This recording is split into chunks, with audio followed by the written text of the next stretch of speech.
Саламатсыздарбы оқушылар? Бүгін бізде математика сабағына қош келдіңіздер. Көңіл-күйлеріңіз қалай? Көңіліңіз жақсы болса, ең біріншіден психологиялық ахуалды көтеріп алайық. Қане бәріміз орнымыздан тұрайық. Бастаймыз.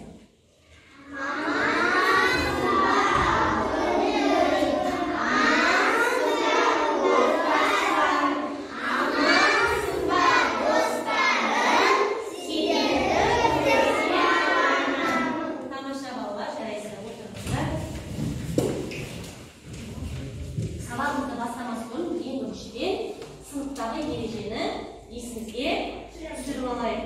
Сыныпта қандай ережелер барын бірінші білесіздер ме? Кім айтады? Арай айтады. Ата берген. Уақытты үнемдейміз, тамаша, жарайсыз. Тағы Айдина. Тыныштық сақтаймыз, жарайсыздар. Осы ережелерді сақтай отыра бүгінгі сабағымызды бастаймыз. Сабағымызды бастамас бұрын мен сіздерге дайындап 3 сұрақ алып келдім. Мен қазір сіздердің араларыңыздан 3 оқушыны ортаға шақырамын.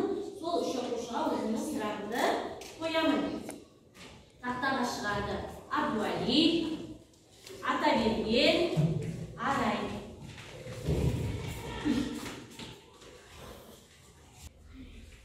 Бірінші сұрағымыз Арайға. Арай, 5 санынан бастап 2-ден қосып санай ғой. 5, 7, 20-ға дейін санай. 11, 13, 15, 17, 19, 20. Тамаша, Арайға шапалар. Атаберген 20 санынан бастап 2-ден азайтып санаймыз. 20 санынан бастаймыз, 2-ден азайтып санай береміз. 20, 18, 16, 13, 14. 2-ден азайтамыз. 12,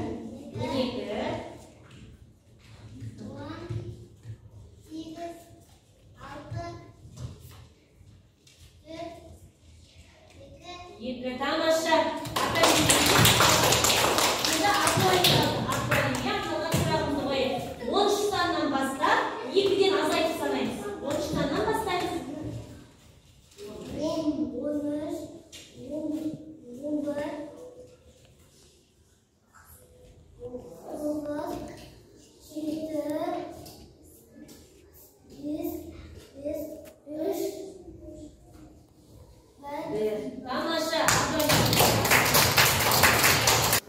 Математика сабағынан 117-ші сабақ кестелер мен пиктограммалар деген сабақпен тақырыппен танысамыз.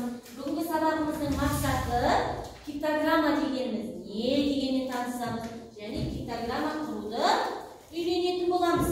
Ең бірінші мына бейнебаянға назарымызды аударайық. Тып-тыныш отырып бейнебаянды қарайық. Тақырыбымыз пиктограмма. Бүгінгі сабақта сіздер пиктограммамен танысасыңдар және пиктограмманың қайда қолданылатынын білетін боласыңдар.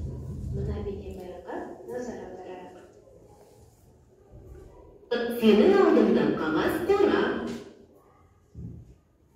Қораптың сыртындағы белгіні көрдің бе? Сен қалай ойлайсың? Ол нені білдіреді?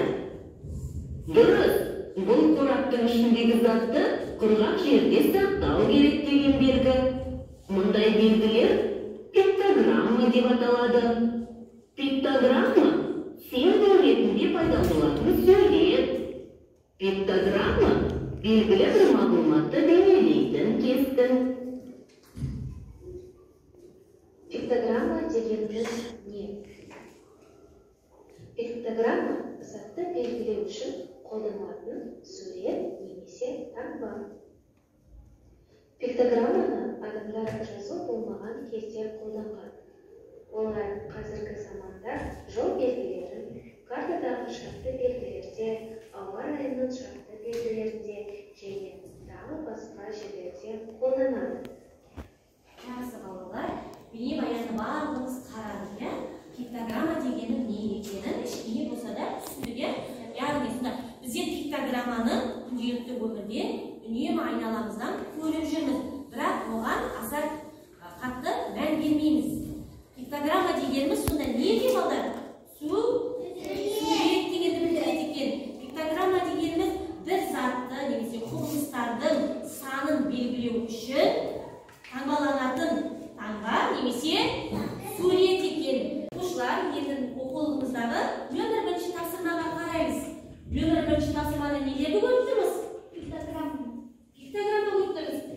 Кімдер бейнеленген? Сырымның отбасы бейнеленген. Сырымның отбасында неше адам бар екен? 5 адам бар екен. Осы сырымның отбасынан қандай жеміс-жидектерді жақсы көретіні туралы сауалнама алған екен. Сауалнаманың нәтижесі бойынша пиктограмма құрған екен. Сауалнамаға қандай жеміс-жидектер түсті? Апельсин, бұрыш, алмұрт, сағадыр. Енді осы жеміс-жидектерді кімдер жақсы көреді екен? Мына пиктограмма арқылы білуімізге болады. Сырымның інісі неше жемісті жақсы көреді? Енді қандай жемістер жақсы көреді? Ал сырымның өзі неше жеміс жақсы көреді? Тамаша. Сырымның апасы неше жеміс жақсы көреді?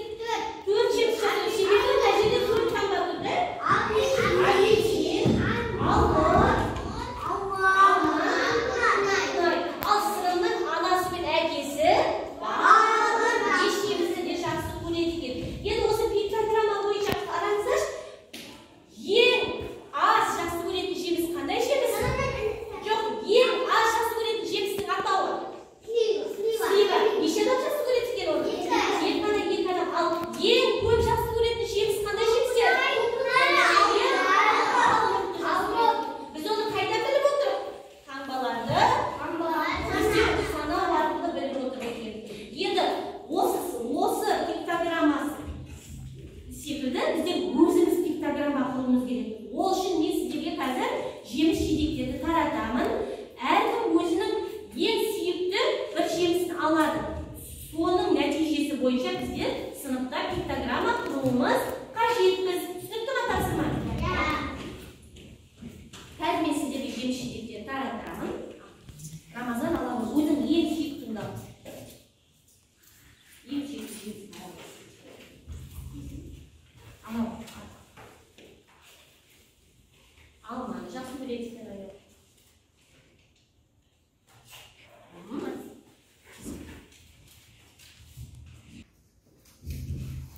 Ал, Раяна, начинай.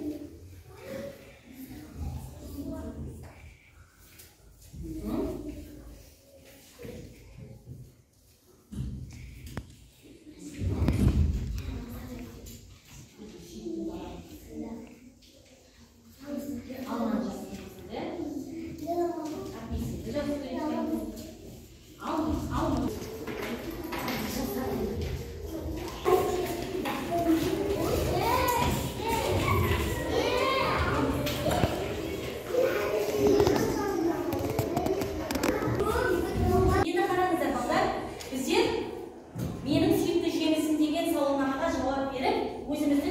Нәтижемізді біздің сыныптың нәтижесін көрсеттік.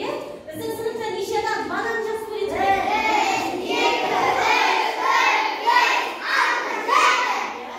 Бананы бізде 7 адам жақсы көреді екен. Ал алманы?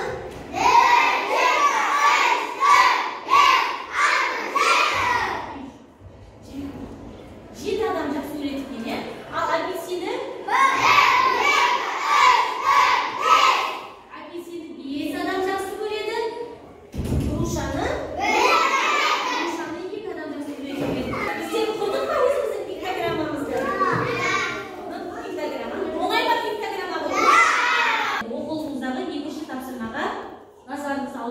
Алдарыңызда да тұр.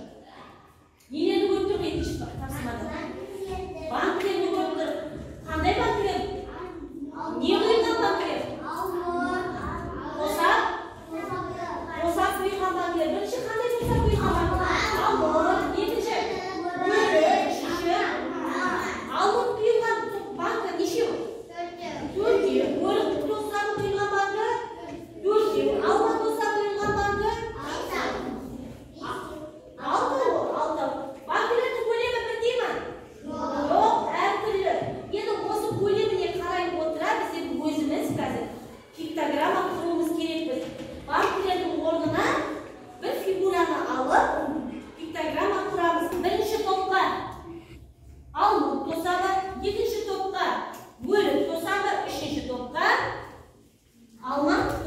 беремін.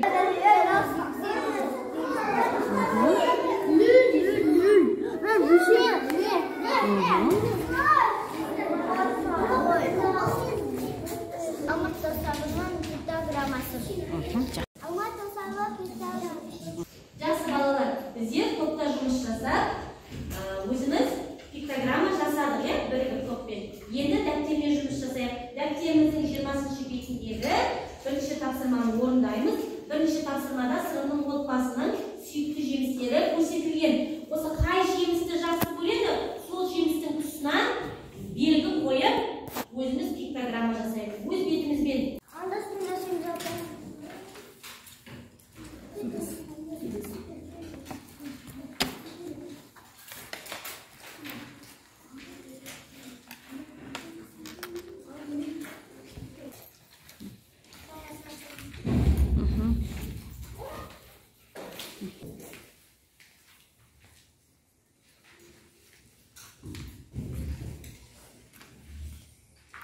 Өз бетімізбен дәптерге пиктограмма құрдық. Пиктограмма құру оңай ма? Шақпалға шығамыз, бойымызды сергіту тапсырмасын орындап алайық. Бұл жерде жасырып тұрған сандарды табуымыз қажет. Тиісті сандарды мына ұяшықтардан аламыз. Тапсырма түсінікті ма? Ал бірінші келеді.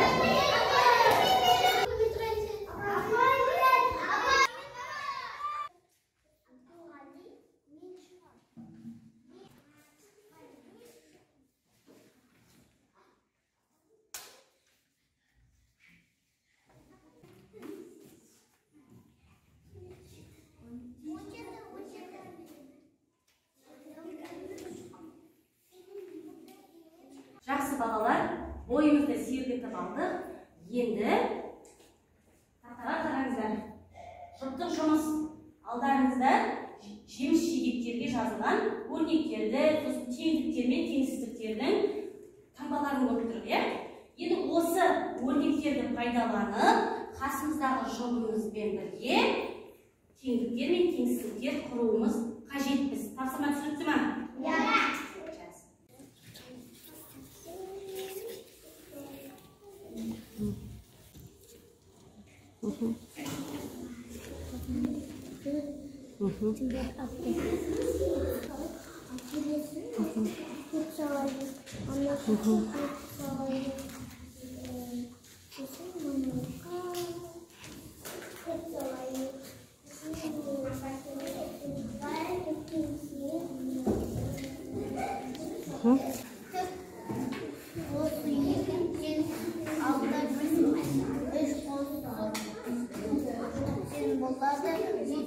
Жақсы.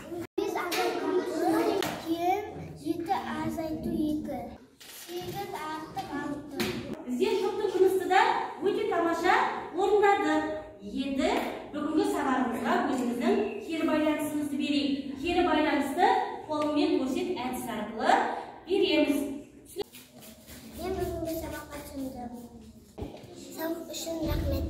Барлығы түсінікті. Мен өзгелерге көмектесе аламын. Барлығы түсінікті. Барлығы түсінікті. Балалар, осымен бүгінгі біздің сабағымыз аяқталды. Барлығымыз сабаққа түсіндік деп ойлаймын. Сабаққа түсіндік пе барлығымыз?